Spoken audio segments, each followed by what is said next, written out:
안녕하세요. 얼마 전 결혼하고 신혼 생활 중인 30대 여자예요. 저는 남편과 함께 살고 있는데 빌라 3층에 살고 있고 아래층에는 저의 친정엄마가 살고 계세요. 엄마가 건강이 좋지가 않으시거든요. 남편이 참 착한 사람이라서 우리가 모시고 살자고 했는데 엄마가 부득불 부담스러우니 싫다고 우기셔서 타협안으로 같은 빌라에 사는 것으로 해결했습니다. 엄마는 제게 참 애틋하고 아픈 사람이에요. 사실 저는 8살 때까지만 엄마랑 살고 그 후로 헤어졌다가 수십 년 후에야 다시 만났거든요. 그 사연이 참 기가 막히고 아직도 생각하면 분통이 터지기도 하는데 한번 제가 살아온 이야기를 해볼게요. 저는 외동딸입니다. 가족 형편이 넉넉한 편은 아니었지만 그래도 아이가 저 하나밖에 없어서 부모님이 어찌저찌 아끼고 버시면서 잘 생활을 해나가셨어요. 아빠는 택배기사로 일하셨고 엄마는 동네 갈비집에서 밑 반찬들도 만드시고 주방 설거지나 서빙도 하셨죠. 두 분은 어린 나이에 결혼을 하시고 저를 낳으셔서 어린 시절 제 가족 사진에서 두 분은 마치 연애하는 연인이 조카를 봐주는 것 같이 보이는 경우도 있었어요. 특히나 엄마는 얼굴이 참 희고 고운 얼굴이셨죠. 같은 여자인 제가 봐도 참 예쁘고 아름다우셨어요. 그렇게 저희 가족은 부모님이 밤낮 쉬지 않고 일하시며 바쁘고 힘드셨지만 그래도 함께 단란하게 살았어요. 쉬는 날엔 나들이도 가고 명절에는 할머니 할아버지 댁 가서 다 같이 맛있는 것도 먹고 밤새 놀기도 하면서요. 그러다 그 행복은 오래가지 않았습니다. 제가 8살, 즉 초등학교 1학년이던 때 학교에서 갑자기 쓰러졌어요. 아직도 그날이 기억나요. 체육 시간에 친구들과 운동장 놀이터에서 놀고 있는데 뛰는 도중에 갑자기 가슴이 탁탁 막히면서 숨을 쉴 수 없을 것 같은 느낌이 들었거든요. 허걱거리며 저는 쓰러졌고 친구가 선생님께 말씀을 드려서 선생님이 구급차를 불러 저를 병원으로 데려가게 하셨습니다. 응급실로 실려가 이런저런 검사를 받았죠. 엄마 아빠는 일을 하시다가 담임 선생님의 전화를 받고 양해를 구하고 바로 병원으로 달려오셨어요. 검사 결과 저는 심장병이었죠. 당장 수술이 필요하고 수술 후에도 성인 때까지 계속 검사를 하고 관리를 해야 하는 병이었고 저희 부모님은 그 말을 듣자마자 당장 수술 날짜를 잡아달라고 하고 우리 딸 꼭 살려달라 말씀드렸습니다. 그런데 수술비가 문제였어요. 대출을 받거나 돈을 빌리지 않는 이상 부모님 수입과 당시 저희 집 자산으로는 제 수술비가 무리였던 것이죠. 외조 부모님과 친조 부모님도 돈을 융통하시려고 백방으로 돌아다니셨고요. 일단 무조건 수술을 시킬 거라고 날짜를 잡아두기는 했는데 수술 날은 점점 다가오고 돈은 준비가 안 되고 부모님 속이 바짝바짝 마르고 있었죠. 이러다 수술 못 받는 거 아닌가 하고 엄마도 아빠도 정말 많이 우셨대요. 당장에 있는 돈을 다 끌어서 수술비를 융통한다고 하면 수술 후 입원비와 생활비 등이 거의 바닥나는 수준이었어요. 제 약값과 앞으로의 치료비도 비용이 더 들 것이었고요. 아빠가 결국 대출을 알아봐야 하나 고민하고 있을 때 엄마가 돈을 마련해왔어요. 수술 날 며칠 전에 그것도 수술비만이 아니라 앞으로의 입원비, 약값이나 병원비 모두를 댈 수 있을 만큼 넉넉한 돈이 든 통장을 가져오셨죠. 아빠는 너무 놀라서 어디서 가져온 통장이냐고 엄마에게 다그쳐 물었지만 엄마는 돈을 융통할 길이 생겨서 구해온 돈이라고 얼버무리며 정확한 출처를 밝히길 꺼려하셨어요. 아빠는 아무래도 의심스러우셨던지 계속 엄마에게 캐물으셨지만 엄마는 계속 대답을 회피하시다 나중에는 애가 죽게 생겼는데 수술비를 애써 마련해왔더니 지금 이게 무슨 태도냐고 화를 내시며 아빠의 질문을 차단하셨습니다. 아빠는 마음 한가운데 찜찜함이 나와 있었지만 그래도 어쨌든 수술비가 마련된 것은 사실이니 딸부터 살리자는 심정으로 그냥 묻어두셨어요. 저는 며칠 후 예정일에 맞춰 수술을 받았고 그 후 심장 치료를 시작했죠. 수술을 받은 후 제 생활은 완전히 달라졌어요. 저는 학교 소풍은 당연하고 체육 시간에도 참여할 수 없었고 점심시간에는 약과 엄마가 따로 싸준 도시락을 먹어야 했죠. 그래도 친구들과 선생님들이 잘 배려를 해줘서 학교 생활이 어렵진 않았어요. 병원 다니는 것도 약 먹는 것도 귀찮고 번거롭고 때때로 느껴지는 가슴의 통증과 옷 갈아입을 때마다 보이는 수술 흉터 자국이 거슬리기는 했지만 그래도 저는 그 모든 일들을 잘 견뎌나갔습니다. 오히려 제가 견디지 못한 것은 엄마였어요. 태어나고 나서 한 3개월이 지났을 때였을까요?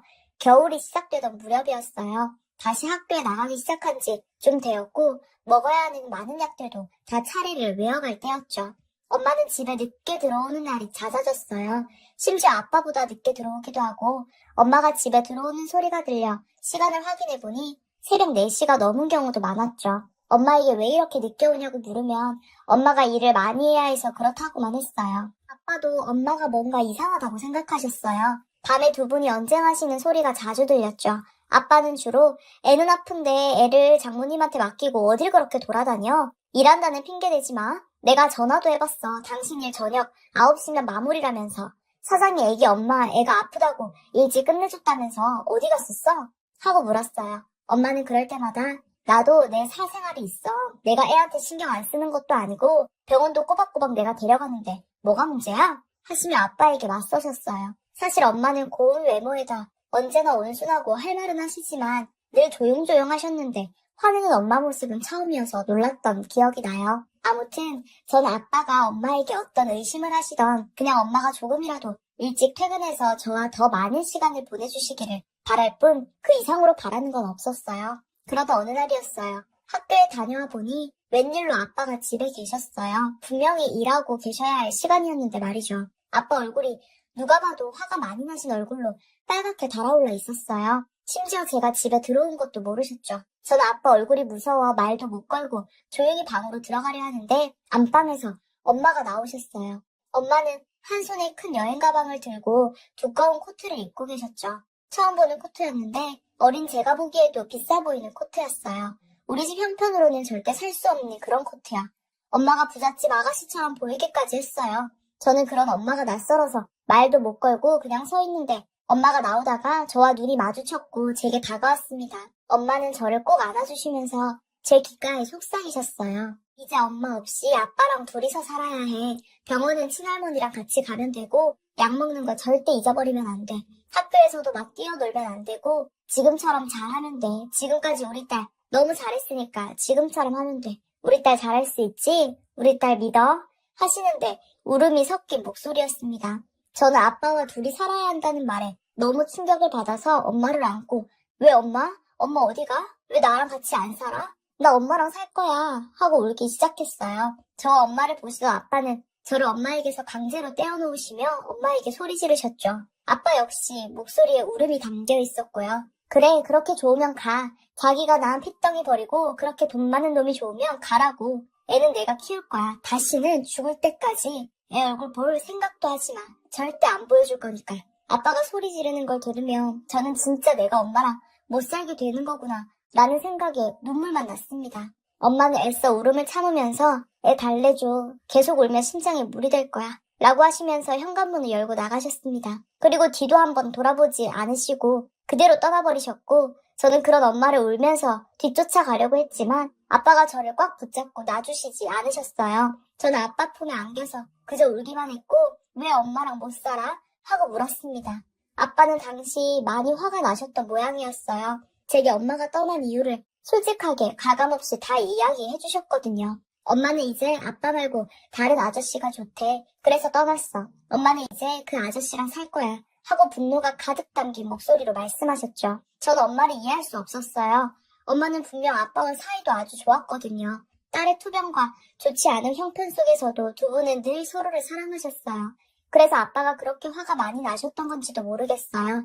엄마에게서 평소에는 전혀 이상한 기운을 못 느끼셨을 테니까요. 그렇게 엄마가 떠나고 저와 아빠 두 사람의 생활이 시작되었습니다. 병원 치료와 검사는 친할머니나 친할아버지가 맡아주셨고 집에 오면 텅 빈 집, 때때로 할머니가 제 하교를 맞아주셨죠. 아빠는 한동안 우울해하셨지만 어린 딸이 있으니 마음을 애써 잡으신 것 같았어요. 열심히 일을 하시면서도 제 치료를 신경 쓰셨고 제 숙제를 도와주시기도 했죠. 자랄수록 엄마가 아빠한테 한 행동이 어떤 행동인지 점점 더 잘 깨닫게 되었고 그에 따라 엄마를 향한 증오심도 무럭무럭 자라났어요. 엄마는 바람이 났고 그 바람난 남자 때문에 아빠와 아픈 나를 버리고 새살림을 차린 거죠. 때때로 그런 생각도 했어요. 내가 아파서 나 아픈 것 뒤치다거리 하기는 싫어서 더 이상은 힘들게 일하면서 몸도 아픈 딸까지 건사하기 싫어서 그래서 날 떠난 거라고요. 그런 생각이 들면 이 모든 게 다 내 잘못인 것만 같아서 아빠에게 한없이 미안하고 죄스러웠어요. 물론 아빠는 늘 제게 한결같이 좋은 아빠로 최선을 다하는 아빠로 계셨지만 아빠를 볼 때마다 내가 너무 아파서 모든 게 잘못된 것 같아 속상하고 힘들었습니다. 그날 이후 엄마, 심지어 외조부모님과도 연락이 모두 끊겼고 소식 한 줄 듣지 못했어요. 엄마가 말 그대로 내 세상에서 아예 사라져버린 거죠. 저는 엄마를 향한 분노로 치료도 더 열심히 받고 공부도 열심히 했어요. 반드시 성공해서 아빠를 행복하게 해주고 싶었거든요. 그게 제 삶의 목표였어요. 열심히 공부해서 성적도 늘 좋았고 치료도 잘 받아서 고등학교 졸업 무렵엔 정상인들과 거의 비슷하게 생활할 수 있게 되었어요. 먹는 약도 줄었고 체력도 늘어났죠. 그리고 원하던 대학에도 합격했습니다. 대학에서도 늘 성적 장학금을 받을 정도로 공부를 열심히 했고 장학금들 덕에 첫 학기를 제외하고는 등록금 걱정도 별로 없이 무사히 졸업했어요. 졸업하고 나서 저는 전공대로 호텔에 취업했죠. 호텔리어가 늘 꿈이었거든요. 첫 월급을 타고 아빠를 비싼 레스토랑으로 모셔가 밥을 사드렸어요. 언제 커서 취직해서 아빠를 이런 비싼 곳에서 밥을 먹여주냐고 우시더군요. 저도 눈물이 났지만 애써 웃으면서 앞으로는 이런 데서 식사하는 게 질리도록 먹여줄 거야 하고 말씀드렸어요. 취직해서 열심히 일했고 열심히 돈을 모았습니다. 그리고 일하다가 지금의 제 남편을 만나 연애도 시작했죠. 연애한 지 3년 정도 되었을 때 청혼을 받고 결혼하기로 했어요. 결혼하겠다는 소식을 전했을 때 가장 기뻐한 건 아빠셨어요. 그리고 저는 그날 충격적인 소식을 들었습니다. 아빠가 사실은 말기암이야. 우리 딸 걱정할까 싶어서 말을 못했는데 이제 시집 간다니까 아빠 편하게 갈 수 있을 것 같아. 아빠의 말에 너무 놀라 당장 병원에 갔더니 이미 여기저기 전이 되어서 손 쓸 수가 없다고 했습니다. 왜 우리 아빠는 이렇게 힘들게만 사나 싶어 그날 아빠를 안고 많이 울었어요. 아빠는 괜찮다고 저를 달래주셨지만요. 결혼식에는 아빠 손을 잡고 들어가고 싶었는데 아빠는 안타깝게도 제가 결혼하기 5개월 전에 돌아가셨습니다. 장례식장에서 정말 많이 울었어요. 남편이 제 심장이 혹시나 잘못될까봐 24시간 내내 지키고 있었죠. 장례가 끝나고 남편은 아버님이 걱정하시지 않게 행복하게 잘 살자고 했고 저는 그 말에 마음을 추스리고 다시 결혼 준비를 시작했어요. 그러다가 드레스를 고르는 날이 왔죠. 드레스샵에 남편과 함께 가서 여러 드레스를 하나하나 보던 중이었는데 뒤쪽에서 고함이 들려오더군요. 돌아보니 어떤 아줌마가 소리를 지르고 있었습니다. 들어보니까 내가 똑바로 들고 있으라고 했지 가방도 제대로 못 들고 쓸모없는 것? 이라고 하더군요. 무슨 한여를 부리는 것 같아서 얼굴이 찌푸려졌습니다. 그리고 계속해서 폭언을 하는데 그 폭언을 듣는 자는 죄송합니다만 반복했어요. 들으니 그분도 꽤 나이가 있어 보였죠. 계속되는 폭언을 제가 참다 못해 그쪽으로 걸음을 옮겨 아줌마에게 말했습니다. 저기요, 너무하신 거 아니에요? 무슨 말을 그렇게 싸가지 없게 하세요? 하고요. 아니 새파란 게 어딜 어른한테 대들어? 신경 끄고 꺼져. 하길래 그쪽 지방 문제는 관심 없어요. 아줌마, 지금 여기 사람들이 죄다 시끄러워서 피해본다고요. 저기요, 이 아줌마 누군진 모르겠지만 그냥 나가세요. 하고 폭언을 듣는 아줌마에게로 고개를 돌렸습니다. 그 순간 저는 너무나 놀랐어요. 수십 년이 지났지만 절대 잊지 못하는 얼굴, 바로 제 엄마였거든요. 세월의 풍파로 얼굴엔 주름이 많이 생겼고 흰머리도 보였지만 여전히 남아있는 고운태가 영락없는 저의 엄마였습니다. 눈이 마주치는 순간 엄마의 얼굴도 굳어버렸어요. 그래도 딸 얼굴이라고 한 번에 알아보긴 한 거죠. 무슨 생각이었는지 모르겠습니다. 무작정 엄마 손을 잡아 끌고 샵 밖으로 나왔어요. 뒤에서 남편과 그 아줌마가 불렀지만 들리지 않았죠. 샵 밖으로 나와 엄마에게 여기서 뭐해? 하고 물었습니다. 수십 년 만에 첫 마디였죠. 엄마는 대답을 못하고 저를 그저 눈물 맺힌 눈으로 바라보기만 했고 저는 그런 엄마의 모습에 더욱 화가 나기 시작했어요. 그렇게 바람나서 우리 버리고 나갔으면서 왜 이렇게 살고 있는데? 이렇게 사는 게 아픈 딸 키우는 것보다 낫다고 생각한 거야? 제 물음에 엄마는 눈물을 흘리면서 그런 게 아니야 하고 대답했어요. 저는 됐어, 나는 엄마 없는 애로 살았으니까 달라질 거 없어. 그냥 이대로 묻어두고 헤어져. 앞으로 다신 볼 일 없을 거야. 하고 다시 샵으로 들어가려고 했습니다. 그때 엄마는 절 다급히 잡더니 펜을 꺼내서 제 손바닥에 전화번호 하나를 급하게 적더군요. 엄마 번호야, 꼭 전화해줘. 그 말을 남기고 엄마가 먼저 샵에 들어갔고 저는 따라 나온 남편에게 그냥 오늘은 가자고 하고 샵을 떠났습니다. 남편에게 사실을 말하니 그래도 뭔가 사연이 있는 것 같은데 연락은 해보라고 하더군요. 몇 날 며칠을 고민하다가 전화를 걸었고 엄마는 어디로 와줄 수 있냐고 주소를 불러주었어요. 사실 만나기로 하고도 이게 맞는 건가 수없이 고민했죠. 그래도 결국 약속 장소에 나갔습니다. 엄마는 절 보자마자 우시면서 미안해 만 반복했어요. 저는 애써 냉정하게 뭐가 미안한지 확실히 이야기해 하고 말했고 엄마는 한참을 우시다가 이내 수술을 쉬고 이야기를 시작하셨어요. 그 이야기라는 게 너무나 놀라운 이야기였습니다. 엄마가 왜 떠났는지에 대한 이야기였거든요. 제 수술비를 구하지 못해 한참 급할 때 엄마 일하시던 식당에 자주 오시던 무속인이 한 분 있었대요. 그분이 엄마에게 꼭 만나야 할 사람이 있다고 했고 엄마는 따라가셨죠. 따라가신 자리에는 웬 부잣집 사모님 한 분이 계셨고 그분은 다짜고짜 엄마에게 아가씨 결혼 안 했죠? 하고 물었어요. 엄마는 결혼해서 애까지 있다고 했고 그분은 지금 남편과 갈라서고 자기 아들과 결혼해달라고 말했습니다. 엄마는 너무 놀라셔서 무슨 소리 하시는 거냐고 했지만 그분이 말씀하시길 저 점쟁이가 그쪽이랑 우리 아들 궁합이 딱 맞아서 그쪽이랑 우리 아들이랑 결혼해야 우리 아들 앞길이 탄탄대로라네. 말도 안 되는 소리를 하신 거죠. 엄마는 단칼에 거절하셨지만 그분은 우리 집 사정을 아시고 엄마를 압박하셨어요. 자기가 수술비와 병원비 다 지원할 테니 남편에게 바람난 것처럼 거짓말하고 오라고요. 엄마는 너무 괴로운 고민을 하셨어요. 딸의 목숨을 살리는 대신 딸을 떠나야 한다는 게 너무 화가 나고 슬프셨대요. 자기가 능력이 없어서 이런 일이 생겼다고요. 그러나 결국 엄마는 절 살리는 길을 택하셨고 애가 일상생활에 다시 적응할 때까지 같이 살게 해달라는 조건으로 돈을 받고 제안을 승낙했어요. 그리고 제가 태어나고 다시 학교에 다니며 생활하게 되자 그렇게 그 계약을 이행하러 나가신 거고요. 충격적인 엄마의 말에 저는 다리가 풀려버려 주저앉았습니다. 뒤이어 이어지는 말은 더 가관이었어요. 엄마가 결혼하고 5년도 안 되어 새 남편이 교통사고로 갑자기 죽었고 엄마는 남편 잡아먹은 년이란 소리 들으면서 지금껏 그 집 한유로 살아온 것이죠. 그때 샵에서는 시어머니 조카 결혼식 드레스를 보러 간 것이었고요. 저는 모든 게 다 제 탓인 것만 같아 엉엉 울며 엄마에게 미안하다고 했습니다. 엄마는 제게 울지 마. 울면 위험해. 엄마는 괜찮아. 우리 딸. 잘 커서 이제 결혼한다니. 엄마 너무 행복해. 하시며 달래주셨어요. 저는 그렇게 한참을 울다가 엄마에게 말했죠. 엄마 이제 그 집에서 나와서 이혼하겠다고 해. 남편이란 사람도 죽었는데 거기 더 있을 이유 없잖아. 그 멍청한 무당년한테 다들 홀려서 우리 엄마를 이렇게 고생시키다니. 저는 다음날 일이고 결혼 준비고 모두 미루고 바로 엄마 집으로 쳐들어갔어요. 그리고 간단하게 저는 우리 엄마 딸이고 이제 이 집이랑 인연 없는 사람으로 살 거라고 말했어요. 그 아줌마 아주 난리더라고요. 우리 아들 잘 되라고 데려왔더니 아들 죽여놓고 어딜 도망가냐고요. 저는 아줌마가 능력 없는 무당년 만나서 홀린 게 우리 잘못이에요? 여기서 조용히 처리 안 하면 협박죄고 명예훼손죄고 다 넣어서 고소할 건데 맘대로 해보시든지요. 하고 말했습니다. 결국 엄마는 이혼 서류에 도장 찍었고 엄마를 제 집으로 데려왔어요. 아빠 납골당해도 모셔갔는데 그냥 하염없이 울기만 하시더라고요. 아빠 대신 엄마가 내 결혼식에서 있어줄 거야. 이젠 우리 엄마 한 번만 용서해줘. 하고 말했습니다. 그렇게 저는 결혼날까지 엄마와 살다가 식을 올리고 다른 빌라로 나란히 들어가 엄마와 가까이 살게 되었어요. 그동안 얼마나 고생을 했는지 엄마 건강이 정말 안 좋아서 제가 병원도 같이 다니고 있죠. 엄마 생각만 하면 지금도 눈물만 나요. 이제는 엄마도 저도 행복하게 살고 싶네요. 안녕하세요. 저는 31살 여자이고 지금은 미혼이에요.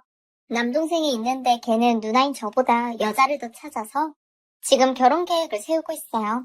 저도 짝을 찾아야 하는데 지금은 제가 하는 일이 더 재미있고 연애에도 딱히 흥미가 없어서 그냥 흘러가는 대로 짝이 나타날 때까지 기다릴 생각입니다. 저는 학창시절에 그렇게 활발하고 나서기 좋아하는 아이가 아니었어요. 오히려 그 정반대 유형이었죠. 늘 소심했고 학교에서는 발표 수업 시간이 제일 무서웠습니다. 외모에도 자신이 없었고 그렇다고 부잣집 딸도 아니었어요. 늘 조용하고 구석에 앉아있고 소풍 가서도 점심 도시락을 혼자 먹었습니다. 초등학교는 괜찮았어요. 어린애들이 뭘 알고 큰일을 벌이겠어요. 그런데 중학교에 올라오니 상황이 정말 확 달라지더라고요. 중학교 때부터 저는 반에서 왕따가 되었습니다. 이유는 별거 아니었어요. 반에 어떤 여자애가 제게 너 립스틱 있어? 나 안 가져왔는데 한 번만 빌려주라 하고 말했고 저는 나는 화장을 안 해서 립스틱이 없어 미안해 하고 대답했어요. 그리고 그 다음날부터 저는 왕따가 되었습니다. 단지 화장을 안 한다는 이유만으로 찍히게 된 것이죠. 핑계도 어쩜 그렇게 다양했는지 몰라요. 쟤는 선생님한테 사랑받으려고 일부러 화장도 안 하고 내숭던다. 사실은 화장품 비싼 거 엄청 사두고 빌려주기 싫으니까 저런다. 등등 정말 별의별 얘기가 다 들려왔습니다. 학교 생활이 정말 괴로웠어요. 급식 먹을 때도 늘 혼자 먹었고 급식실에서 발이 걸려 넘어져 교복이 엉망이 된 적도 있고 무릎을 다친 적도 많습니다. 누가 교과서를 훔쳐가서 선생님께 벌점을 받은 적도 있어요.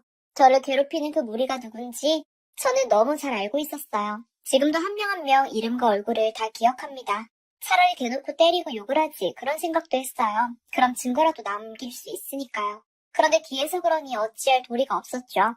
선생님께 말씀드려본 적도 있는데 선생님은 친구들이 친해지고 싶어서 일부러 그러는 거야. 너는 사실 너무 조용하잖아. 이 기회에 친해져봐 하고 말씀하셨어요. 그날 저는 선생님에게 걸었던 희망은 포기했고 저 혼자 버티는 수밖에 없었습니다. 부모님께 말씀드리고 싶었지만 그럴 수 없었던 것은 제 동생 때문이었어요. 제 남동생이 어릴 때부터 심장에 문제가 있어 늘 보살핌을 받고 병원 치료를 받았거든요. 동생 돌보시느라 힘든 와중에 저까지 걱정시키게 하고 싶진 않았어요. 그렇게 중학교를 졸업할 때까지 전 정말 일주일에 5일은 밤마다 울면서 그 모든 괴롭힘들을 견뎌내야 했습니다. 그래도 죽기는 싫었어요. 너무 무서웠거든요. 고등학교에 진학했고 저는 상황이 나아질 거라 생각했습니다. 고등학교는 각자 지원한 학교가 달라서 다 흩어졌거든요. 그러나 제 생각은 완전히 틀렸습니다. 제가 가게 된 고등학교에 저를 왕따시키던 무리에 속한 아이 하나가 같이 가게 되었어요. 그 아이는 중학교 때는 그냥 무리 구성원 중 한 명이었는데 고등학교 오니까 달라졌죠. 이제 저를 괴롭힐 무리를 주도해야 하는 건 자기라는 듯이 작정하고 우두머리 자리를 꿰차버렸습니다. 그리고 상황은 변하지 않았어요. 이 아이의 무리에 새로운 아이들이 들어가서 결국 괴롭힘 대상은 여전히 저였습니다. 고등학생들이 공부는 다들 포기했는지 미래를 생각 안 하는 건지 그렇게 공부는 전혀 하지 않고 저를 괴롭히기만 하면서 학교에 오는 이유를 모르겠더라고요. 학교에 저 괴롭히러 오는 것 같았습니다. 점심시간만 되면 최대한 빨리 나가서 급식실 구석에서 흡입하듯이 밥을 먹고 화장실에 숨어 있었어요. 맞고 모욕적인 말을 하더라도 더 피하고 싶었거든요. 그런데 결국 찾아내서 숨었다고 욕하고 돈도 뺏고 정말 더 말하고 싶지도 않네요. 그래도 긍정적으로 생각하면 저는 공부에 더욱 집중할 수 있었습니다. 쟤들은 공부에 손 놓았으니까 내가 공부로라도 이겨야지 하는 마음으로 죽어라 공부에 매달려 밤을 새우기 일쑤였어요. 집에 오면 엄마 아빠는 늘 제게 미안해하셨습니다. 동생 병원 데리고 다니기 바빠서 엄마가 너 밥도 제대로 못 차려준다 하시며 오시기도 하셨어요. 그런 모습을 보면 내가 반드시 꼭 성공해서 집안 살림에 보탬이 돼야지 하는 동기부여도 되었죠. 아무튼 저는 힘든 와중에도 공부에 집중했습니다. 성적도 당연히 잘 나왔어요. 모의고사 치면 늘 1등급이었고 중간고사, 기말고사도 마찬가지로 언제나 1등급에 전교 10등 안에는 들었습니다. 성적표 나오면 성적 잘 나왔다고 또 욕 듣고 맞기는 했는데 그래도 그건 좋았어요. 수능시험 첫날에는 정말 너무 행복했고 좋았습니다. 이제 졸업식 날까지만 버티면 내 고통, 내 불행 다 끝나겠구나 싶었거든요. 수능 점수는 역시 기대 이상으로 잘 나왔고 원하는 대학에 원서도 부담 없이 넣었습니다. 졸업식 하기 전에 대학에 합격 통보를 받았고 가족들도 모두 축하해 주었죠. 부모님께서 버시는 돈의 대부분을 생활비와 동생의 병원비로 쓰시는 와중에도 제 이름으로 적금을 들여놓으셔서 등록금을 낼 돈을 마련할 수 있었어요. 1년치 수업료를 그걸로 내고 나머지는 장학금을 받던지 아니면 제가 아르바이트를 하거나 학자금 대출을 받을 계획을 세웠습니다. 그런데 대학을 가도 힘들기는 하더라고요. 학창시절 내내 당한 학교 폭력의 트라우마로 사람들 만나는 걸 저도 모르게 두려워하고 있었습니다. 다행히 대학 동기들과 선배들은 다들 친절하고 좋은 분들이었어요. MT를 갔던 날 밤 진실 게임을 했습니다.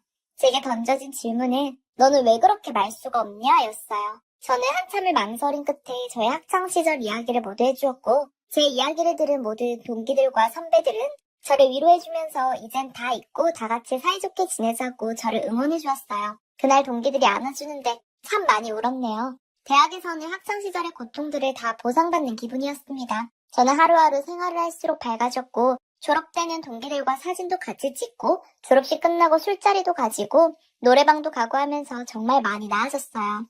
저는 졸업 후에 몇 학년 위에 선배가 운영하는 기업으로 입사해서 일본어 번역 일을 하게 되었습니다. 선배가 창업하면서 일자리 구하는 후배들을 모아서 데려갔거든요. 좋은 언니였죠. 하루하루 열심히 일하고 부모님 용돈도 드리고 동생 병원비도 보탰습니다.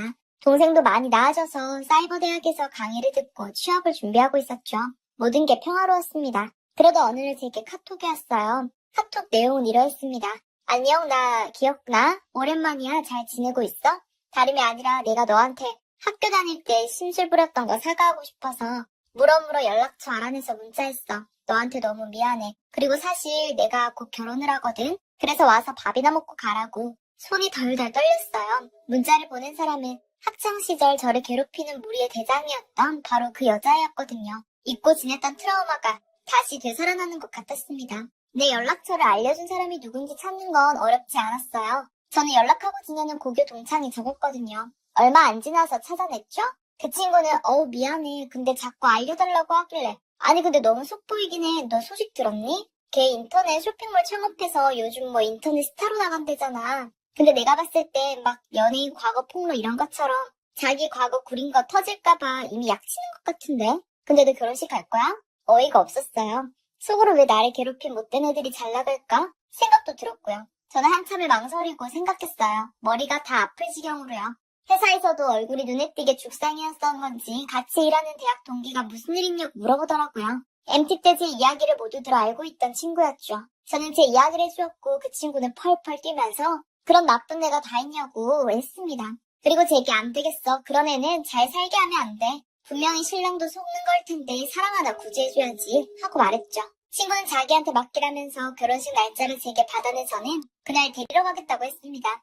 애가 도대체 무슨 생각인지 긴장하면서 그날을 기다렸어요. 마침내 결혼식 날 친구가 저를 데리러 왔고 저는 그 친구를 보자마자 입을 떡 벌리고 아무 말도 못했습니다. 그 친구가 머리부터 발끝까지 새해 원피스를 입었거든요. 신부 연밀겠다는 의도가 뻔히 보였죠. 친구는 저를 차에 태워서 식장으로 향했습니다. 식장에 도착한 친구는 주변 주목을 한눈에 끌었고 여자들은 수군거렸어요.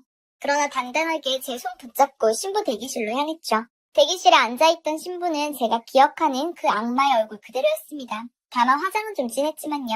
그 애는 제 모습을 보더니 세상 뻔뻔한 얼굴로 환하게 웃으면서 왔구나 어서와 너무 반갑다 잘 지냈어? 하고 물었어요. 저는 입술을 깨물고 아무 말도 못하다가 겨우 입을 열었습니다. 너 되게 행복해 보인다. 난 너 때문에 하루에 10번도 더 죽고 싶었는데 하고 말하니 그의 얼굴이 굳어졌습니다. 그리고는 주위 눈치를 살피면서 꼭 그런 얘기를 여기서 해야 돼? 시 끝나고 너랑 풀려고 했어 하고 속닥거리더라고요. 제가 뭐라 받아치기 전에 친구가 나섰습니다. 뭐라는 거야 정말 하고 큰 소리로 외쳤죠. 신부 대기실에 아주 쩌렁쩌렁 울리더군요. 그 애는 당황했고 당신 누구야? 누구야? 난 반복했습니다. 친구는 당신 인생 망치러 왔지. 뭐 근데 일단 시간 좀 볼게. 그리고 내 옷 이쁘지? 당신 쇼핑몰에서 산 건 아니야? 하고 제 손을 잡고 나갔어요. 친구는 흰 봉투를 써서 위에 볼펜으로 대충 축의금이라고 적었습니다. 그런데 돈을 넣진 않았고 종이 한 장을 넣었죠. 그리고 그 봉투를 신랑 측으로 건넸습니다. 뭘 넣은 거야? 하고 물었지만 친구는 대답하지 않고 그냥 기다려봐 만 했죠. 그리고 별일 없었어요. 둘이 그냥 결혼식 뒷자리에 앉아서 보고 밥은 안 먹고 나서 둘이 집 가서 떡볶이를 사다 먹었습니다. 그리고 한 일주일이 지났을까? 일하는 중에 제게 전화가 오더군요. 여보세요? 하고 받으니 쩌렁쩌렁 소리 지르는 목소리가 들렸습니다. 너 뭐야? 너 뭐 하자는 거야? 이거 너지? 저는 목소리를 듣자마자 알았어요. 그 애라는 것을요. 얼마나 크게 소리쳤는지 스피커폰이 아닌데도 사무실에 목소리가 울려 퍼졌습니다. 주위에서 무슨 일 있냐고 하나둘씩 일어서는데 친구가 자기 책상에서 왔구나 하면서 일어나 제게 다가왔습니다. 그리고 제 핸드폰을 휙 뺏어들었어요. 일주일이나 걸릴 줄은 몰랐네요. 정말 하면서 제 손을 잡아 끌고 나갔어요. 그리고 밖에서 저를 두고 통화를 했습니다. 정확한 내용은 친구가 핸드폰을 잡고 있어서 잘 기억은 안 나요. 핵심적인 내용만 말하자면 이랬습니다.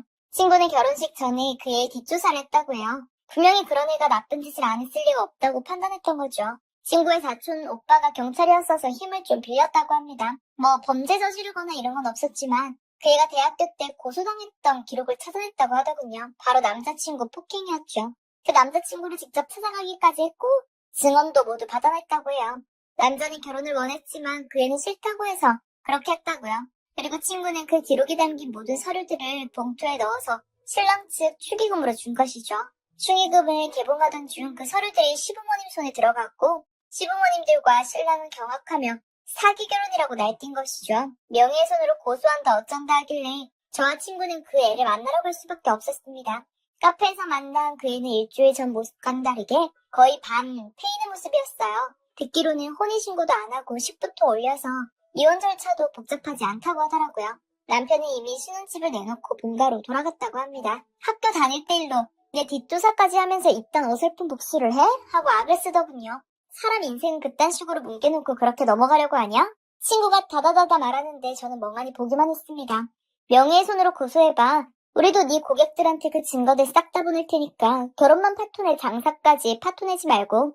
친구 말에 그 애는 바들바들 떨면서 아무 말도 못하고 눈물만 뚝뚝 흘렸습니다. 그러다가 이내 휙 나가버리더군요. 저는 친구에게 너 그러다 진짜 무슨 일 생기면 어떡해? 하고 물었지만 친구는 어깨를 한번 으쓱하기만 했습니다. 별거 아니야. 너가 나한테 얼마나 중요한 사람인데.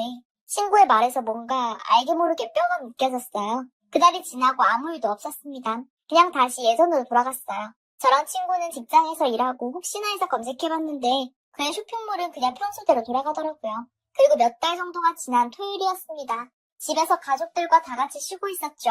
다 같이 거실에서 TV 보는데 동생이 조심스레 말을 꺼내더라고요. 엄마, 아빠, 누나, 나 할 말이 있어요. 하고요. 동생은 머뭇거리다가 엄마, 아빠, 나 이제 몸도 거의 정상인처럼 나아졌고 자격증도 따서 곧 일자리도 구할 거예요. 그래서 제 여자친구를 소개하고 싶어요. 자리를 마련하고 싶은데 괜찮을까요? 동생의 말에 부모님과 저 모두 경악했습니다. 너가 여자친구가 있었어? 하고 소리치듯 물었죠. 아픈 애가 병원만 다니면서 언제 여자를 만났나 싶었거든요. 그래도 놀라움이 지나고 나서는 모두 기뻐했습니다. 약한 동생에게 힘이 되는 사람이 생긴 거니까요. 쇳불도 당김에 빼랬다고. 그 다음날 일요일에 바로 식당을 예약했습니다. 동생은 제게 누나 기대해, 누나도 좋아할 거야 하고 몇 번을 강조하더라고요. 다음날 예약된 식당에서 부모님과 나란히 앉아 초조하게 기다렸습니다. 약속 시간을 5분 정도 남겨두고 문이 열렸어요. 그리고 동생이 한 여자의 손을 잡고 들어서서 인사를 했죠. 그리고 동생이 옆에 선 여자를 본 순간 저는 깜짝 놀라고 말았습니다. 그 여자는 바로 저와 함께 일하고 제 복수를 도와준 그 친구였거든요. 그 친구는 저를 보고 활짝 웃으면서 놀랐지? 하고 말했어요. 그 친구를 아는 저희 부모님도 너무 놀라셨죠. 남동생은 멋쩍게 웃으며 자기네 이야기를 해주었어요. 동생이 학생일 때 병원에 입원했을 때 만났다고 합니다. 옆 침대에 있던 누나였고 친구는 교통사고로 인해 한 달 정도 입원했었다고 해요. 친구가 동생을 친동생처럼 잘 챙겨주었고 그 후에도 아무도 모르게 연락처를 교환해서 쭉 연락을 했다고 하더군요. 그렇게 친한 누나 동생으로 지내다가 제가 대학에 갈 때 친구도 같은 대학에 간다는 걸 들었대요. 그리고 말없이 저를 계속 지켜보고 사이좋게 지내려고 애썼다네요. 동생이 성인이 되고 친구에게 고백했고 나이 차이와 저와의 관계 때문에 거절하던 친구는 결국 마음을 받아들였대요. 그때가 결혼식 복수 사건 3달 전이었고요. 기막힌 인연이었습니다. 친구가 했던 말을 이제 이해할 수 있었던 것 같아요. 제가 자기한테 중요한 사람이라던 그 말을요. 저는 그 말의 의미를 깨닫자 눈물이 왈칵 쏟아지더라고요. 제 눈물에 모두가 놀랐지만 친구는 저를 꼭 안아주었습니다. 저는 그간 있었던 일들 모두 학창시절 이야기 전부를 모두에게 말해주었고 결혼식 복수 사건 이야기도 해주었어요. 부모님도 많이 우셨고 제가 그동안 몰라봐서 미안하다고 몇 번을 말씀하셨습니다. 동생도 엄마 아빠가 자기한테 신경 쓰느라 누나 힘든 거 몰랐다면서 울었고요. 그래도 정말 행복했습니다. 제 주변에 이렇게 좋은 사람들이 넘치는 게 너무 행복했어요. 그날 식사 자리는 그렇게 화기애애하게 마쳤고 저와 친구는 다음날부터 더욱 돈독한 사이가 되어 직장에서도 밖에서도 친자매처럼 지냈고 친구는 저희 집에도 자주 왔습니다. 그리고 동생과 친구는 연애를 잘하다가 동생이 취업해서 경제력을 안정적으로 갖춘 지금은 결혼 준비를 하고 있어요. 저는 친구에게 웨딩드레스와 냉장고를 선물해줄 생각입니다. 친구는 너무 많다면서 계속 거절하는데 그냥 해줄 거예요. 이제 정말 가족이 되는구나 싶어서 그저 기쁘고 감사할 뿐이죠. 사랑하는 제 친구와 동생이 오래오래 행복하게 잘 살기를 바랍니다. 친구가 따뜻한 마음만큼 자기들도 행복했으면 좋겠어요. 제 사연은 여기까지예요. 들어주셔서 감사합니다. 안녕하세요. 썰라디오입니다. 오늘 전해드릴 사연은 한 60대 가장의 평범했던 일상과 그가 속한 가족, 그리고 동호회 활동 속에서 우연히 만난 한 젊은 여성에 관한 이야기입니다. 저는 60대에 접어든 한 가장으로 아내와 2 자녀와 함께 안정된 가정을 꾸려오며 오랜 시간 동안 성실하게 살아왔습니다. 젊은 시절부터 정직과 책임을 바탕으로 사회에서 인정받는 위치에 올랐고 그동안 쌓아온 재산과 명예는 저에게 큰 자부심의 원천이 되었습니다. 제 인생의 중심은 언제나 가족이었으며 특히 아내와의 깊은 신뢰와 자녀들과의 끈끈한 유대는 제게 소중한 가치였습니다. 저희 가족은 동호회 활동에도 적극적으로 참여하고 있습니다.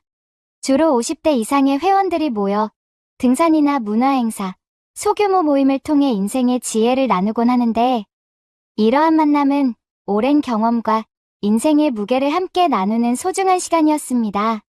저는 이 모임에서 많은 동료들을 만나며 서로의 이야기를 듣고 위로와 격려를 주고받으며 한층 더 단단해졌습니다. 그러던 중 어느 모임에서 한 젊은 여성을 만나게 되었습니다. 그녀의 이름은 이지은 씨이며 20대 후반의 나이로 청춘의 생기와 열정을 한껏 지니고 있었습니다. 이지은 씨는 단정한 외모와 세련된 패션 감각, 그리고 밝고 진솔한 미소로 동호회 모임에서 눈에 띄는 존재였습니다. 처음 만났을 때 저는 그녀를 단순히 모임의 한 구성원으로만 보았습니다. 그녀의 모습은 제 딸과 비슷한 연령대로 자연스럽게 가족 모임이나 행사에서 함께 어울리게 되었습니다. 이지은 씨는 동호회 모임뿐만 아니라 가끔씩 가족 행사에도 참석하며 다른 회원들과 친분을 쌓아갔습니다. 그녀는 사람들과 어울리는 것을 즐기며 밝고 긍정적인 에너지를 전파하는 성격이었습니다. 특히 평소 제가 동호회에서 만나는 오랜 세월의 경험자들과는 다른 젊은 감각과 자유로운 사고방식을 지니고 있어 많은 이들의 주목을 받았습니다. 시간이 지나면서 저는 우연히 이지은 씨가 저희 가족 모임에도 자주 참석하게 된 것을 알게 되었습니다. 그녀는 특히 제 딸과도 자연스럽게 친해지며 딸과 함께 웃고 대화를 나누는 모습을 보였습니다. 처음에는 그런 모습이 단순한 친근함으로만 다가왔지만 점차 주변에서 그녀가 단순한 동료 이상의 관심을 보인다는 이야기도 들리게 되었습니다. 당시 저는 특별한 의심 없이 오랜 세월 쌓아온 평온한 가족 관계와 동호회 활동을 믿고 있었습니다. 저는 평소 내면의 도덕적 기준과 가족에 대한 책임감을 매우 소중하게 여기며 살아왔기에 처음에는 이지은 씨의 접근을 그저 친절한 인사와 우정의 표현으로만 받아들였습니다. 그러나 시간이 흐를수록 그녀가 보여준 작은 행동들, 예를 들어 가끔씩 건네는 따뜻한 미소와 살짝 다가오는 태도, 그리고 때때로 제 딸에게까지 친근하게 다가가는 모습들이 서서히 제 마음속 깊은 곳에 혼란의 씨앗을 뿌리게 되었습니다. 이지은 씨의 그런 태도는 단순한 동료애를 넘어선 한편으로는 저의 오랜 세월 동안 지켜온 안정된 가치관과 가족에 대한 신념을 시험하는 듯한 느낌을 주었습니다. 당시 저는 그저 평소처럼 모든 일을 묵묵히 이어가며 큰 문제 없이 지나갈 것이라고 생각했습니다. 하지만 그 순간부터 저희 내면에서는 어떤 변화가 서서히 일어나기 시작했음을 느낄 수 있었습니다. 평범한 일상 속에서 한 젊은 여성의 밝은 에너지와 다정한 태도가 어떻게 저희 삶에 미묘한 흔적을 남기게 되었는지, 그리고 그것이 앞으로 어떤 인생의 전환점을 예고할지 지금부터 그 이야기를 차근차근 전해드릴 예정입니다. 이 살아온 배경과 그들이 지닌 가치관, 그리고 그들이 마주한 인생의 작은 전환점을 중심으로 담담하게 풀어내고자 합니다. 모임이 계속되는 동안 저는 평소처럼 특별한 경계 없이 일상을 보내고 있었습니다. 가족과 동호회 모임, 그리고 매일 반복되는 일상이 저에게 안정감을 주었기에 별다른 의심 없이 지나가던 순간들이 있었습니다. 그런데 어느 날 저는 이지은 씨의 다정한 접근이 단순한 친절 이상이라는 사실을 서서히 깨닫게 되었습니다. 이지은 씨는 평소 밝은 미소와 상냥한 말투로 동료들과 고객들에게 다가가는 모습이었지만 특히 저에게는 다른 사람들과는 다르게 조금 더 가까이 다가오는 태도를 보였습니다. 처음에는 그저 우연한 인연으로만 여겼던 저는 어느새 그녀의 잦은 스킨십에 당황하면서도 동시에 한편으로는 제 남성성을 자극하는 듯한 느낌을 받게 되었습니다. 모임 후 혼자 집으로 돌아가는 길목에서 우연히 복도에서 마주친 이지은 씨는 제게 가볍게 손을 내밀며 오늘도 고생 많으셨어요라고 말했습니다. 그 짧은 순간 그녀의 부드러운 손길이 제 손등을 스치며 전해진 온기는 오랜 세월 묵묵히 살아온 제 자신에게 잊고 있던 감정을 불러일으켰습니다. 평소 저는 가족과의 약속, 그리고 도덕적 기준을 지키며 살아왔기에 그런 스킨십에 특별한 의미를 두지 않았습니다. 그러나 반복되는 그 미세한 접촉들은 점차 제 마음속에 어느새 자리 잡은 금단의 유혹이었음을 암시하고 있었습니다. 이지은 씨는 단순히 눈길만 주는 것이 아니라 모임 후 짧은 대화 중에도 자연스레 가까이 다가와 어깨에 손을 얹거나 팔짱을 끼고 걸으며 스며드는 따스함을 보여주었습니다. 저는 평소 굳건한 신념을 가지고 있었지만 그녀가 보여준 그러한 소소한 스킨십은 제 남성성을 자극해 오랜 세월 쌓아온 자부심의 한 켠을 흔들어 놓았습니다. 한동안 저는 그저 친근한 행동일 뿐이라 생각하며 흘려보냈지만 점차 제 내면에서는 금전적 요소에 의한 접근이라는 속셈이 서서히 눈에 띄기 시작했습니다. 또한 이지은 씨는 제 딸과도 자연스럽게 친분을 쌓으며 가정 내에서도 특별한 존재감을 드러내기 시작했습니다. 평소 딸과 깊은 신뢰를 나누어왔던 저는 처음에는 그저 동료의 연장선이라 여기며 넘어갔지만 딸의 얼굴에 가끔씩 스치는 불편한 표정과 주변의 소곤거림이 점차 저에게 의심의 씨앗을 남겼습니다. 저는 아무런 의심 없이 그 상황을 넘기려 했으나 내심 깊은 곳에서는 이 모든 것이 단순한 친근함이 아니라 저희 재산과 사회적 지위를 노린 접근임을 암시하는 듯한 느낌을 받게 되었습니다.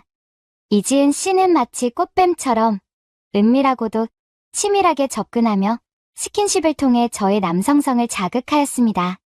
그녀가 건네는 작은 포옹, 살짝 스치는 손길, 그리고 부드럽게 내 손을 잡는 순간마다 저는 평소 느끼지 못했던 감정의 파장이 일어나는 것을 느꼈습니다. 그때마다 제 마음은 평온했던 일상과 달리 혼란스러운 감정의 소용돌이에 휩싸였지만 동시에 한편으로는 잊고 있던 젊은 열정이 다시 살아나는 듯한 기분도 들었습니다. 저는 그 모든 상황 속에서 처음에는 아무런 의심 없이 지나쳤던 이지은 씨의 접근이 점차 단순한 동료애를 넘어서 저의 내면 깊은 곳에 자리 잡은 욕망과 감정의 불씨를 지피고 있다는 사실을 후에야 깨닫게 되었습니다. 매번 모임, 후 집으로 돌아오는 길마다 저는 그 미세한 스킨십의 흔적이 남긴 온기와 함께 도덕적 기준과 가족에 대한 책임 사이에서 혼란스러운 감정에 빠져들고 있음을 느꼈습니다. 이지은 씨의 조심스럽고도 반복되는 접근은 결국 저의 무심코 흘려보냈던 마음의 문을 서서히 열어주었고 그 결과 저는 평소 지켜왔던 모든 가치관에 도전하는 새로운 감정의 물결에 휩싸이게 되었습니다. 그날 밤 모임이 끝나고 난 후 저는 평소와 다름없이 조용히 한적한 장소에서 술 한 잔을 기울이고 있었습니다. 주변은 어둡고 고요했으며 달빛이 창문을 통해 은은하게 스며들어 분위기를 더욱 감미롭게 만들었습니다. 그곳에서 이지은 씨와 단둘이 앉아 서로의 이야기를 나누던 중 저는 그동안 마음속 깊이 억눌러왔던 감정들이 한순간에 터져나오는 것을 느꼈습니다. 처음에는 단순히 모임의 여운 속에서 서로의 일상과 고단한 하루를 위로하는 대화로 시작했습니다. 오늘은 많이 힘드셨죠? 라는 그녀의 부드러운 한마디에 저는 평소 느끼지 못했던 따스함과 동시에 가슴 깊은 곳에서 울려 퍼지는 외로움을 잠시 잊게 되는 듯한 기분을 맛보았습니다. 술잔을 기울이며 우리는 서로의 인생에 대해 조심스레 털어놓기 시작했습니다.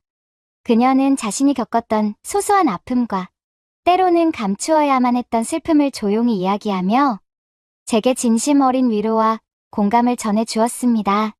시간이 흐를수록 우리의 대화는 점차 깊어졌습니다. 이지은 씨는 자신도 모르게 제 손을 살며시 잡으며 이런 순간에 서로 의지할 수 있다는 게 참 큰 위안이 되는 것 같아요. 라는 말을 건넸습니다. 그 순간 저는 평소 굳건히 지켜왔던 도덕적 기준과 가족에 대한 책임감이 한순간에 무너지기 시작한 것을 느꼈습니다. 그녀의 따스한 손길과 눈빛은 저에게 잊고 있던 젊은 시절의 감정을 다시 불러일으켰고 마치 오랜 시간 잊혀졌던 불씨가 다시 타오르는 듯 했습니다. 우리 둘은 조용한 카페 구석에서 계속해서 이야기를 나누며 서로의 존재에서 위로를 찾고자 애썼습니다. 술이 몇 잔 더 거치자 분위기는 점점 은밀해졌고 우리는 자연스레 서로의 거리에 가까워졌습니다. 그때부터 우리의 대화는 단순한 위로와 격려를 넘어 점차 감정의 실타래를 풀어내기 시작했습니다. 그녀는 조심스럽게도 제게 다가와 어깨를 감싸며 당신과 함께 있는 이 시간이 참 따뜻하네요. 라고 속삭였습니다. 저는 평소에는 느끼지 못했던 그런 온기를 받아들이며 어느새 제 마음속에 깊게 자리 잡은 미묘한 감정에 휩싸이게 되었습니다. 그 밤의 공기는 점점 차분해지면서도 동시에 긴장감이 돌았습니다. 우리는 조용히 창밖을 바라보며 서로의 눈빛을 마주쳤고 그 눈빛 속에는 말없이 서로의 외로움과 갈망, 그리고 오래도록 감추어왔던 감정들이 서서히 드러나고 있었습니다. 서로의 손을 잡은 채 우리는 잠시 동안 아무 말 없이 그 순간을 공유하며 각자의 인생에서 잊혀진 감정들을 다시 한번 마주하는 듯한 느낌을 받았습니다. 마침내 그 순간은 결정적인 전환점에 다다랐습니다. 술의 기운과 달빛 아래서 우리는 조용한 합의처럼 서로에게 다가갔고 한계선을 넘는 순간 모든 것이 단 한순간에 변해버렸습니다. 그날 밤 저는 이지은 씨와의 은밀한 스킨십을 통해 평소 지켜왔던 모든 가치와 도덕적 기준이 잠시 잊혀지는 경험을 하게 되었습니다.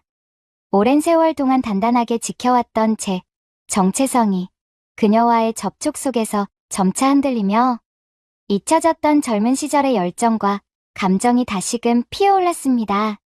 그 결과 그날 밤의 은밀한 만남은 단순한 친밀감을 넘어 제 인생의 궤적을 완전히 바꾸어 놓을 정도의 깊은 감정의 폭발로 이어졌습니다. 평소 가족과의 신뢰를 최우선으로 여기던 제가 한순간의 유혹에 의해 그 경계를 넘게 된 순간 저는 앞으로의 인생이 어떤 방향으로 흘러갈지 전혀 예측할 수 없게 되었습니다. 그 후 집으로 돌아오는 길마다 저는 수없이 반복되는 질문에 시달렸습니다. 내가 과연 이 선택을 되돌릴 수 있을까? 이 모든 것이 가족에게 어떤 상처를 남길까? 그 밤의 경험은 제 마음속에 깊은 여운으로 남아 앞으로 제가 어떠한 결정을 내려야 할지, 그리고 그 선택의 대가가 무엇이 될지에 대한 무거운 숙제를 안겨주었습니다. 이지은 씨와의 그 한순간의 만남은 제게 단순한 친분 이상의 돌이킬 수 없는 인생의 전환점을 예고하는 사건으로 자리 잡게 되었습니다. 그날 밤 모든 것이 극적으로 전환되었습니다. 평소 온화했던 분위기와 달리 이지은 씨는 그날 밤 전혀 다른 모습을 드러냈습니다. 동호회 모임이 끝나고 한적한 장소에서 마주쳤던 그녀는 더 이상 다정한 미소를 띠지 않고 차가운 눈빛으로 제 앞에 섰습니다.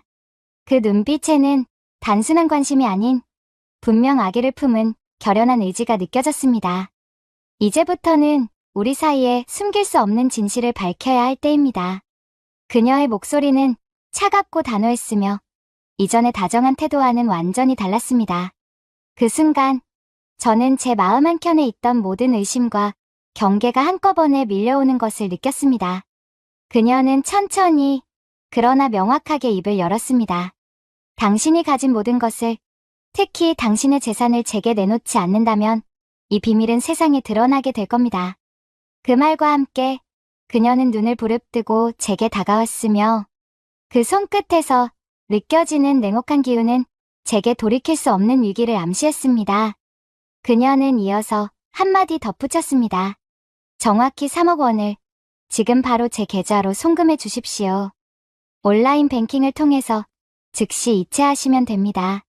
그 순간 제게는 말로 다 표현할 수 없는 무거운 공포가 엄습했습니다. 평소 제가 소중히 여겨온 가족, 명예, 그리고 오랜 세월 쌓아온 자부심이 한순간에 무너질 위기임을 느꼈습니다. 이지은 씨는 단순한 유혹이 아닌 분명 치밀하고 냉정한 계산을 통해 접근한 것이었습니다. 그녀의 접근 방식은 처음부터 애매모호한 친근함을 가장한 채 서서히 그리고 악의적으로 제 약점을 파고 들어온 것이었습니다.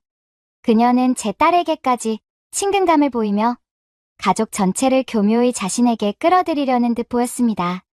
그 모든 행동이 결국 단 한 가지 목적, 바로 제 재산을 노리는 악의적 의도였음을 저는 이제야 깨닫게 된 것입니다. 그날 밤 카페의 어둠 속에서 그녀의 차가운 목소리와 단호한 표정은 그 어떤 위로의 말보다도 강렬하게 제게 다가왔습니다. 당신은 지금 선택의 기로에 서 있습니다. 3억 원을 바로 송금하든지 아니면 이 모든 것을 공개하여 당신의 평판과 가족, 그리고 오랜 세월 쌓아온 모든 것을 망치게 하든지. 그녀의 말 한마디는 평소 제가 믿고 의지했던 모든 가치를 한순간에 무너뜨릴 듯한 위협으로 다가왔고, 저는 그 압도적인 협박 앞에 아무런 저항도 할 수 없는 상황에 놓이게 되었습니다. 집으로 돌아오는 길, 저는 수없이 반복되는 질문에 시달렸습니다. 내가 이 협박을 어떻게 받아들여야 할까? 이 모든 것을 감추고 살아갈 수 있을까? 그날 밤 이후 제 삶은 이미 돌이킬 수 없는 갈림길에 서게 되었고, 이지은 씨의 협박은 제 인생의 궤적을 완전히 뒤바꿔 놓을 위협적인 거래로 다가왔습니다. 제게는 더 이상 숨길 수 없는 진실이었습니다. 그녀는 냉정하게, 그리고 아기를 품은 채 제게 3억 원을 요구했고, 그 돈이 없다면 제 모든 비밀이 세상에 드러나게 될 것임을 분명히 하였습니다. 그날 밤 모든 것이 극적으로 전환된 후, 저는 평소 지켜왔던 가치와 가족의 신뢰가 한순간에 위협받는 것을 체감했습니다. 이지은 씨의 냉정한 요구와 단호한 목소리는 제 인생의 궤적을 완전히 뒤바꾸어 놓았고, 그 이후의 하루하루는 말 그대로 공포와 불안 속에서 흘러갔습니다. 집으로 돌아오는 길, 저는 차창 너머로 스치는 어둠과 함께 머릿속에서 반복되는 그날의 협박의 목소리를 지울 수 없었습니다. 3억 원을 내놓지 않으면. 그녀의 그 한마디는 제게 있어 단순한 유혹이 아닌 돌이킬 수 없는 거래의 시작이었습니다. 그 순간부터 제 마음속에는 끊임없는 후회와 두려움이 자리 잡았고, 평소의 차분한 일상이 깨져버린 것을 느꼈습니다. 그 후의 생활은 전혀 달라졌습니다. 동호회 모임에 참석하던 평소의 저는 이제 회색빛 불안에 사로잡혀 매 순간을 조심스럽게 살게 되었습니다. 모임에서는 사람들이 저를 이상하게 바라보는 시선이 느껴졌습니다. 오랜 세월 단단한 이미지로 자리 잡았던 제가 어느새 비밀스러운 사건의 여파로 주위 사람들에게 의심의 대상이 되어버린 것입니다. 친구들과 동료들은 제 눈빛 속에 감춰진 불안과 괴로움을 읽어내며 말없이 눈치를 주거나 속삭임을 나누곤 했습니다. 집에서도 상황은 달랐습니다. 가족들은 저의 행동과 말투가 평소와 다르다는 것을 눈치채고 있었고, 특히 아내와 자녀들은 저에게서 그날의 사건이 남긴 그림자를 느끼며 불편해했습니다. 한때 서로를 깊이 믿고 의지하던 우리 가족 사이에는 어색한 공기가 흐르기 시작했고, 저 자신도 그 선택의 대가에 대해 매일 밤 거울을 바라보며 후회와 불안을 되뇌었습니다. 일상의 작은 순간조차 이제는 무겁게 느껴졌습니다. 동호회 모임에서 웃음과 따스한 대화가 오갔던 때와는 달리 그 자리는 저에게 항상 조용한 의심과 긴장감을 안겨주었습니다. 누군가 제게 다가와 말을 걸 때마다 그들의 눈빛 속에 비치는 수군거림과 함께 저는 점점 더 외로움에 빠져들었고, 스스로를 다잡으려 애썼지만 실패하고 말았습니다. 그리고 마침내 제 인생은 결정적인 갈림길에 서게 되었습니다. 이지은 씨의 요구, 정확히 3억 원을 지금 바로 송금하라는 그 협박은 제게 돌이킬 수 없는 선택을 강요했습니다. 그녀는 온라인 뱅킹을 통해 3억 원이 입금되지 않으면 그 모든 비밀을 세상에 폭로하겠다고 단호히 말했습니다. 그 말 한마디에 저는 평소 지켜왔던 모든 것이 한순간에 무너지는 공포를 느꼈고, 마음속 깊은 곳에서는 이미 후회의 씨앗이 뿌리내리고 있음을 깨달았습니다. 그 이후 저는 매일같이 불안에 떨며 어느 길을 선택해야 할지 갈팡질팡했습니다. 돈을 내놓고 모든 것을 감추어야 할지, 아니면 이 모든 사실이 세상에 드러나 제 명예와 가족이 망가지는 길을 선택해야 할지, 결코 쉽게 결정할 수 없는 극심한 고뇌 속에 빠졌습니다. 주변 사람들은 제 변화를 감지하고 이상한 눈초리를 보내기 시작했고, 동호회 회원들 사이에서도 제가 이전과 달라졌다는 소문이 돌았습니다. 오랜 세월 동안 평온하고 안정적인 삶을 유지해온 제가 이제는 그날 밤의 선택 때문에 고립되고 있다는 사실이 뼈저리게 다가왔습니다. 이 모든 상황 속에서 저는 한 가지 사실을 분명히 깨달았습니다. 이지은 씨의 접근은 단순한 우정이 아니라 제 재산과 사회적 지위를 노린 치밀한 계산이었으며 그로 인해 저는 돌이킬 수 없는 위험에 노출되어 있다는 것이었습니다. 그날 밤의 협박은 제 인생에 영원히 지울 수 없는 흔적을 남겼고 앞으로 제가 어떤 길을 걸어야 할지 또 어떤 대가를 치러야 할지에 대한 깊은 고민을 안겨주었습니다. 이제 저는 여러분께 묻고 싶습니다. 만약 여러분이 제 입장이라면 이런 극한의 협박 앞에서 어떠한 선택을 하시겠습니까? 돈을 내놓아 이 모든 비밀을 감추고 평온을 유지하실지 아니면 진실이 드러나 모든 것을 잃어버릴 위험을 감수하시겠습니까?